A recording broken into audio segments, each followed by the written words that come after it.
Eddie, what day is it tomorrow? Wednesday, tomorrow day.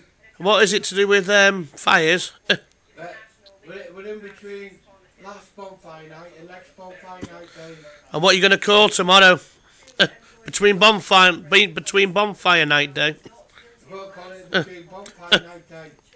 And what about this ash? Do you think Chris X farting could cause more of a...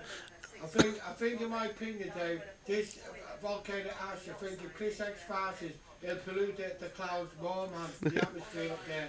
And we'll all be wearing masks left, right and centre. And what if Ian farted as well? And if he farted, all the world will be wearing masks. Yeah. And all the animals as well, Dave. Yeah. Cats and dogs. Yeah.